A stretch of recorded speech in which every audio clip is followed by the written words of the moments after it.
السلام علیکم ورحمۃ اللہ وبرکاتہ۔ اعوذ باللہ من الشیطان الرجیم، بسم اللہ الرحمن الرحیم۔ الحمد للہ رب العالمین، والصلاة والسلام علی رسولہ الکریم سیدنا محمد وآلہ وصحابہ اجمعین، اما بعد۔ رب اشرح لی صدری ویسر لی امری واحلل عقدۃ من لسانی یفقہوا قولی۔ ربی زدنی علما، اللہم انی علی ذکرک و شکرک و حسن عبادتک۔ پہلا پارہ ہے الف لام میم، دوسری سورہ ہے سورہ بقرہ۔ وَإِذْ أَخَذْنَا مِيثَاقَكُمْ لَا تَسْفِكُونَ دِمَاءَكُمْ وَلَا تُخْرِجُونَ أَنفُسَكُمْ مِنْ دِيَارِكُمْ ثُمَّ أَقْرَرْتُمْ وَأَنْتُمْ تَشْهَدُونَ ثم أنتم هؤلاء تقتلون أنفسكم وتخرجون فريقا منكم من ديارهم تظاهرون عليهم بالإثم والعدوان وإن يأتكم أسارى تفادوهم وهو محرم عليكم إخراجهم أفتؤمنون ببعض الكتاب وتكفرون ببعض فما جزاء من يفعل ذلك منكم إلا خزي في الحياة الدنيا ويوم القيامة يردون إلى أشد العذاب وما الله بغافل عما تعملون۔ اللہ رب العالمین فرما رہے ہیں، اور یہ بھی یاد کرو کہ جب ہم نے تم سے مضبوط وعدہ لیا تھا کہ آپس میں ایک دوسرے کا خون نہ بہانا اور ایک دوسرے کو گھروں سے نہ نکالنا، پھر تم نے اس کا اقرار کیا اور پھر اس پر گواہ بھی ہو۔ پھر تم ہی لوگ ہو کہ آپس میں ایک دوسرے کو قتل کرتے ہو، اپنے ہی میں سے بعضوں کو ان کے گھروں سے نکال دیتے ہو، گناہ اور ظلم کے ساتھ ان کے مقابلہ میں مخالفین کی مدد کرتے ہو، اور اگر وہی تمہارے پاس قیدی ہو کر آئیں تو ان کا فدیہ ادا کر کے رہا بھی کراتے ہو، حالانکہ ان کا نکالنا ہی تم پر حرام تھا۔ تو کیا تم کتاب الہی کے کچھ حصہ کو مانتے ہو اور کچھ کو نہیں مانتے؟ جو شخص ایسا عمل کرے دنیا میں رسوائی اور قیامت کے دن سخت ترین عذاب میں مبتلا کیے جانے کے سوا اس کی اور کیا سزا ہو سکتی ہے، اور اللہ تمہارے اعمال سے بے خبر نہیں ہے۔ اس کی تفسیر ہے، توجہ دے تاکہ بات ذہن میں رہے، یعنی تم کو اپنے اس عہد و پیمان کا اقرار بھی ہے۔ اگر یہود اپنی زبان سے نہ کہیں تب بھی تورات کے موجودہ نسخوں میں یہ اقرار موجود ہے۔ یہ گویا زبان حال سے اس عہد پر گواہ ہونا اور اس کا اقرار کرنا ہے۔ عام طور پر اہل علم نے گواہ ہونے کا یہی معنی مراد لیا ہے۔ تظاہرون علیہم سے مخالفین کی مدد کرنا مراد ہے، اور قرآن میں مختلف مواقع پر یہ الفاظ اسی معنی میں استعمال ہوا ہے۔ مدینہ منورہ میں یہودیوں کے دو قبائل بنو قریظہ اور بنو نذیر تھے۔ مشرکین کا بھی دو خاندان اوس اور خزرج آباد تھا۔ ان دونوں قبیلوں میں ہمیشہ چشمک رہتی تھی اور نوبت جنگ تک کی آ جاتی تھی۔ بنو قریظہ اوس کے اور بنو نذیر خزرج کے حلیف تھے۔ جب جنگ ہوتی تو یہ دونوں یہودی قبائل بھی اپنے حلیفوں کے ساتھ بسر پیکار ہوتے اور اپنے ہی ہم مذہب دوسرے قبیلہ کو قتل بھی کرتے اور شہر سے نکال بھی دیتے، لیکن جب ان میں سے کوئی قید ہو کر آتا تو فدیہ ادا کر کے اس کو رہا کرا لیتے اور کہتے کہ مذہب کی رو سے اپنے یہودی بھائی کو رہا کرانا ہماری ذمہ داری ہے۔ قرآن مجید نے اس رویے پر تنقید کی ہے کہ ان کو 3 باتوں کا حکم دیا گیا تھا: آپس میں خون ریزی نہ کرنے کا، اپنے ہی بھائیوں کو گھر سے باہر نہ نکالنے کا، اور کوئی قید ہو جائے تو اس کا فدیہ ادا کرنے کا۔ تو 2 احکام کو تم نے نظر انداز کر دیا اور پس پشت ڈال دیا، صرف ایک حکم کو یاد رکھا۔ گویا اللہ کے جس حکم پر جی چاہا عمل کر لیا اور جس کو چاہا چھوڑ دیا۔ یہودیوں کا یہ طرز عمل کچھ انہی احکام کے ساتھ نہ تھا، بلکہ ان کا مزاج ہی یہ بن چکا تھا کہ تورات کے جس حکم کو چاہتے لے لیتے اور جس کو چاہتے چھوڑ دیتے۔ پیغمبر اسلام صلی اللہ علیہ وسلم پر ایمان نہ لانا بھی اس کی ایک مثال ہے۔ حالانکہ آپ صلی اللہ علیہ وسلم کے نبی ہونے کے بارے میں واضح پیشین گوئیاں تورات میں موجود تھیں۔ آگے بتایا جا رہا ہے کہ دنیا میں یہودیوں کی جو رسوائی ہر عہد میں ہوتی رہی ہے اور وہ ایک جگہ سے دوسری جگہ شہر بدر کیے جاتے رہے ہیں، جن لوگوں نے تاریخ پڑھی ہے وہ اس سے ناواقف نہیں ہے۔ آج بھی مغربی ممالک میں اکثر لوگ یہودیوں سے سخت نفرت کرتے ہیں۔ یہ بھی رسوائی ہی کی ایک صورت ہے۔ اولئک الذین اشتروا الحیاۃ الدنیا بالآخرۃ فلا یخفف عنہم العذاب ولا هم ینصرون وَلَقَدْ آتَيْنَا مُوسَى الْكِتَابَ وَقَفَّيْنَا مِن بَعْدِهِ بِالرُّسُلِ وَآتَيْنَا عِيسَى ابْنَ مَرْيَمَ الْبَيِّنَاتِ وَأَيَّدْنَاهُ بِرُوحِ الْقُدُّسِ أَفَكُلَّمَا جَاءَكُمْ رَسُولٌ بِمَا لَا تَهْوَىٰ أَنفُسُكُمُ اسْتَكْبَرْتُمْ فَفَرِيقًا كَذَّبْتُمْ وَفَرِيقًا تَقْتُلُونَ۔ اللہ رب العالمین فرما رہے ہیں، یہی وہ لوگ ہیں جنہوں نے آخرت بیچ کر دنیاوی زندگی خرید لی۔ نہ ان کے عذاب میں کوئی کمی کی جائے گی اور نہ ان کی مدد کی جائے گی۔ ہم نے موسیٰ کو کتاب دی اور اس کے بعد بھی یکے بعد دیگر رسول بھیجتے رہے اور عیسیٰ بن مریم کو واضح نشانیاں دی اور روح القدس کے ذریعے ان کو قوت پہنچائے۔ تو کیا جب بھی کوئی پیغمبر تمہارے پاس ایسا حکم لے کر آتا ہے جو تم کو پسند نہیں تو تم تکبر کرنے لگتے ہو؟ بعض کو تو تم نے جھٹلایا اور بعض کو قتل ہی کر دیا۔ اس کی تفسیر ہے، نشانیوں سوا کھلے ہوئے معجزات مراد ہیں جو حضرت مسیح علیہ السلام کو دیے گئے تھے۔ روح القدس سے حضرت جبریل علیہ السلام مراد ہے۔ یوں تو حضرت جبریل علیہ السلام ہر نبی کے لیے تائید و تقویت کا باعث تھے، کیونکہ آپ ہی وحی الہی لے کر آیا کرتے تھے۔ لیکن اللہ کی طرف سے حضرت مسیح علیہ السلام کے ساتھ روح القدس کی تائید کا خصوصی معاملہ رہا۔ جب حضرت مسیح علیہ السلام پیدا ہوئے تو مسیح شیطانی یعنی شیطان کے چھونے سے حفاظت کی جو ہر پیدا ہونے والے کو پیش آتا ہے، اور آپ علیہ السلام کی خصوصیت ہے کہ آپ علیہ السلام کو اس سے محفوظ رکھا گیا۔ حضرت مریم علیہ السلام کو دم کیا تو حمل ٹھہرا اور اس سے حضرت مسیح علیہ السلام پیدا ہوئے۔ اور جب یہودی آپ علیہ السلام کے قتل کے درپے ہوئے تو حضرت جبریل علیہ السلام آپ علیہ السلام کو اٹھا کر آسمان پر لے گئے۔ روح القدس کے تائید کا عیسائیوں کے اس عقیدے سے کوئی تعلق نہیں کہ خدا 3 اکائیوں کے مجموعے کا نام ہے، جن میں ایک روح القدس ہے۔ اس میں اس بات پر تنبیہ ہے کہ تکبر تمام گناہوں، نافرمانیوں اور اللہ کے نیک بندوں کے ساتھ گستاخیوں اور زیادتیوں کی جڑ ہے، اس لیے اس برائی سے اپنی خوب حفاظت کرنی چاہیے۔ وَقَالُوا قُلُوبُنَا غُلْفٌ بَل لَّعَنَهُمُ اللَّهُ بِكُفْرِهِمْ فَقَلِيلًا مَّا يُؤْمِنُونَ وَلَمَّا جَاءَهُمْ كِتَابٌ مِّنْ عِندِ اللَّهِ مُصَدِّقٌ لِّمَا مَعَهُمْ وَكَانُوا مِن قَبْلُ يَسْتَفْتِحُونَ عَلَى الَّذِينَ كَفَرُوا فَلَمَّا جَاءَهُم مَّا عَرَفُوا كَفَرُوا بِهِ فَلَعْنَةُ اللَّهِ عَلَى الْكَافِرِينَ۔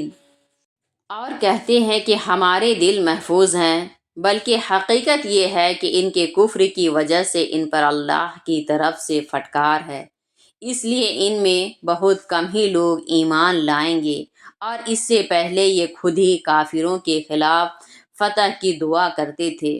پھر جب ان کے پاس وہ کتاب آ گئی جس کی وہ پہچان کر چکے تھے تو اس کا انکار کر بیٹھے، بس انکار کرنے والوں پر اللہ کی لعنت ہے۔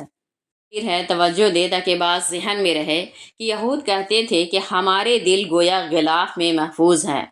محمد صلی اللہ علیہ وسلم کس قدر بھی کوشش کر لے اور عمدہ سے عمدہ کلام بھی سنائے، ہمارے دلوں پر ان کا کچھ اثر نہ ہوگا۔ اسی پر اللہ تعالیٰ نے ارشاد فرمایا کہ یہ بات باعث فخر نہیں بلکہ لائق افسوس ہے، اور یہ محض اللہ تعالیٰ کی طرف سے محرومی اور بے توفیقی ہے کہ آدمی اس خود فریبی میں پڑ کر دعوت حق کو قبول کرنے سے محروم رہ جائے۔ آگے فرمایا جا رہا ہے، جب تک پیغمبر اسلام صلی اللہ علیہ وسلم کی بعثت نہیں ہوئی تھی، یہودیوں کو مشرکین سے کوئی اذیت پہنچتی تو وہ کہتے تھے کہ عنقریب آخری نبی کا ظہور ہونے والا ہے، ان کی تشریف آوری کے بعد ہم ان کی پیروی کریں گے اور اللہ تعالیٰ ان کے ذریعے ہمیں تم پر غلبہ عطا فرمائیں گے۔ انصار مدینہ چونکہ بار بار یہودیوں سے سن چکے تھے، اسی لیے انہوں نے بلا تامل آپ صلی اللہ علیہ وسلم کی دعوت پر لبیک کہا اور مسلمان ہو گئے۔ لیکن جب آپ صلی اللہ علیہ وسلم کی نبوت ظاہر ہوئی تو یہود مخالفت پر کمر بستہ ہو گئے، بلکہ مخالفت میں بھی پیش پیش رہے، اسی کا یہاں ذکر کیا گیا ہے۔ آگے فرمایا جا رہا ہے، یہاں کتاب یعنی قرآن مجید بھی مراد ہو سکتا ہے اور رسول اللہ صلی اللہ علیہ وسلم کو بھی مراد لیا جا سکتا ہے۔ حاصل دونوں کا ایک ہی ہے کہ پہلے سے جس چیز یا شخصیت کا انتظار تھا جب سامنے آ گئی تو اب قبول کرنے سے انکار کرنے لگے۔ بِئْسَ مَا اشْتَرَوْا بِهِ أَنفُسَهُمْ أَن يَكْفُرُوا بِمَا أَنزَلَ اللَّهُ بَغْيًا أن ينزل الله من فضله على من يشاء من عباده فباءوا بغضب على غضب وللكافرين عذاب مهين۔ وإذا قيل لهم آمنوا بما أنزل الله قالوا نؤمن بما أنزل علينا ويكفرون بما وراءه وهو الحق مصدقا لما معهم۔ قل فلم تقتلون انبیاء اللہ من قبل ان کنتم مؤمنین وَلَقَدْ جَاءَكُم مُوسَىٰ بِالْبَيِّنَاتِ ثُمَّ اتَّخَذْتُمُ الْعِجْلَ مِن بَعْدِهِ وَأَنتُمْ ظَالِمُونَ۔ اللہ رب العالمین فرما رہے ہیں، کیا ہی بری چیز ہے جس کے بدلہ انہوں نے اپنے آپ کو بیچ لیا ہے کہ اللہ کی نازل کی ہوئی کتاب کا محض اس ضد میں انکار کیے جا رہے ہیں کہ کتاب بنی اسرائیل کے کسی شخص پر کیوں نہیں اتاری گئی، حالانکہ اللہ اپنے فضل سے اپنے جس بندہ پر چاہے اپنا کلام نازل فرمائے، اسی لیے وہ غضب بلائے غضب کے مستحق ٹھہرے اور کافروں کے لیے رسوا کن عذاب ہے۔ اور جب ان سے کہا جاتا ہے کہ اللہ نے جو کتاب نازل فرمائی ہے اس پر ایمان لے آؤ، تو کہتے ہیں کہ ہم اس کتاب پر ایمان رکھتے ہیں جو ہمارے اوپر نازل کی گئی ہے، اور اس کے سوا جو کتاب ہے اس کا انکار کرتے ہیں، حالانکہ وہ بھی برحق ہے اور اس کتاب کی تصدیق کرتی ہے جو ان کے پاس ہے۔ آپ کہیے کہ اگر تم ایمان رکھتے تھے تو اس سے پہلے انبیاء کو کیوں قتل کرتے تھے، اور موسیٰ تمہارے پاس کھلی ہوئی نشانیاں لے کر آئے، پھر بھی تم نے ان کے طور پر جانے کے بعد بچڑا بنا لیا تھا، اور تم ہو ہی ظالم لوگ۔ جو دیتا کے بعد ذہن میں رہے، یہود کے پیغمبر اسلام صلی اللہ علیہ وسلم پر ایمان نہ لانے کی اصل وجہ نسلی و خاندانی تعصب تھا۔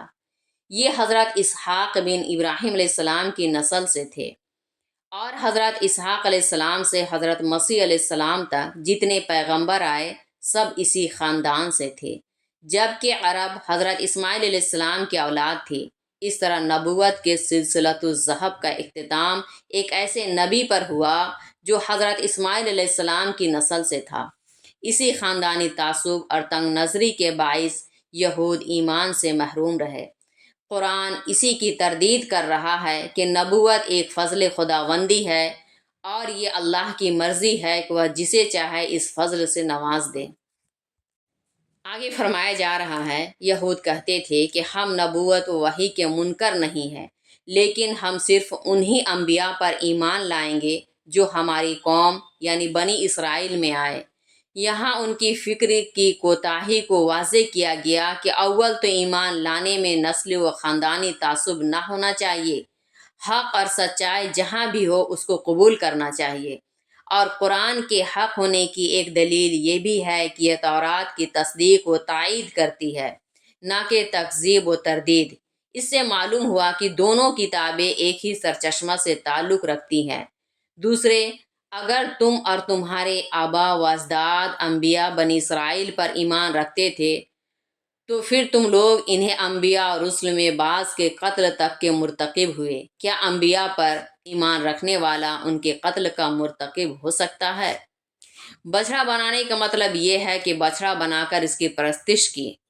وَإِذْ أَخَذْنَا مِيثَاقَكُمْ وَرَفَعْنَا فَوْقَكُمُ الطُّورَ خُذُوا مَا آتَيْنَاكُمْ بِقُوَّةٍ وَاسْمَعُوا قَالُوا سَمِعْنَا وَعَصَيْنَا وَأُشْرِبُوا فِي قُلُوبِهِمُ الْعِجْلَ بِكُفْرِهِمْ قُلْ بِئْسَ مَا يَأْمُرُكُمْ بِهِ إِيمَانُكُمْ إِن كُنتُم مُّؤْمِنِينَ قُلْ إِن كَانَتْ لَكُمُ الدَّارُ الْآخِرَةُ عِندَ اللَّهِ خَالِصَةً مِّن دُونِ النَّاسِ فَتَمَنَّوُا الْمَوْتَ إِن كُنتُمْ صَادِقِينَ وَلَن يَتَمَنَّوهُ أَبَدًا بِمَا قَدَّمَتْ أَيْدِيهِمْ وَاللَّهُ عَلِيمٌ بِالظَّالِمِينَ وَلَا تَجِدَنَّهُمْ أَحْرَصَ النَّاسِ عَلَى حَيَاةٍ وَمِنَ الَّذِينَ أَشْرَكُوا يَوَدُّ أَحَدُهُمْ لَوْ يُعَمَّرُ أَلْفَ سَنَةٍ وَمَا هُوَ بِمُزَحْزِحِهِ من العذاب أن يعمر واللہ بصیر بما يعملون۔ اللہ رب العالمین فرما رہے ہیں، اور جب ہم نے تم سے مضبوط عہد لیا اور تمہارے اوپر طور کو اٹھا لیا کہ جو احکام ہم نے تم کو دیے ہیں ان کو مضبوطی سے تھامے رہو اور سنو، تو انہوں نے کہا ہم نے سنا مگر ہم ان کو نہیں مانتے، اور ان کے کفر کی وجہ سے بچھڑے کی محبت ان کے دل میں پیوست ہو گئی تھی۔ آپ کہہ دیجئے کہ اگر تم واقعی مومن ہو تو کیسی بری بات ہے جس کا تم کو تمہارا ایمان حکم دیتا ہے۔ آپ کہہ دیجئے کہ اگر اللہ کے نزدیک دوسرے لوگوں کو چھوڑ کر تمہارے ہی لیے عالم آخرت مخصوص ہے تو اگر تم سچے ہو تو موت کی تمنا کرو۔ ان کے ہاتھوں نے جو کچھ گناہ کر رکھے ہیں ان کی وجہ سے یہ ہرگز موت کی آرزو نہیں کریں گے، اور اللہ ان ظالموں سے خوب واقف ہے۔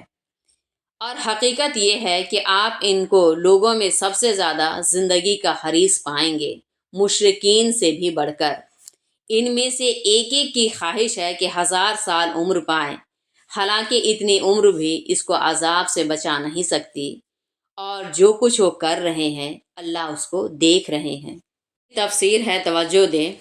یا تو صراحتاً ماننے سے انکار کیا، جیسا کہ روایات سے معلوم ہوتا ہے وہ تورات کے بعض احکام میں تبدیلی اور آسانی کے خواہاں تھے، یا زبان سے تو خاموشی اختیار کی لیکن عملاً نافرمانی کا رویہ اختیار کیا، اور گویا زبان حال سے احکام الہی کو ماننے سے انکار کیا۔ یعنی ایمان نے تو تم کو یہی بچڑے کی پرستش کا سبق دیا تھا۔ آگے فرمایا جا رہا ہے، یہود کہتے تھے کہ جنت ان کے لیے مخصوص ہے، اسی پر ان کو چیلنج کیا گیا کہ پھر تو موت کی تمنا کر کے دیکھ لو۔ قرآن مجید کے اسی چیلنج کے جواب میں یہود کو کم سے کم ظاہری طور پر بھی موت کی آرزو کرنے کی ہمت نہ ہوئی، اس لیے کہ وہ پیغمبر اسلام صلی اللہ علیہ وسلم اور قرآن مجید کی صداقت کا یقین رکھتے تھے، اور جانتے تھے کہ اگر ایسا کیا گیا تو فوراً اللہ کی طرف سے پکڑ ہو سکتی ہے۔ یہ ایک حقیقت ہے کہ یہودیوں میں موت کا غیر معمولی خوف پایا جاتا ہے۔ اگر چند یہودی بھی مارے جائیں تو پوری قوم بے چین ہو اٹھتی ہے اور ان کے حوصلے پست ہونے لگتے ہیں۔ تو اللہ رب العالمین ہم سب کو عمل کرنے کی توفیق عطا فرمائے۔ وما علینا الا البلاغ۔ السلام علیکم ورحمۃ اللہ وبرکاتہ۔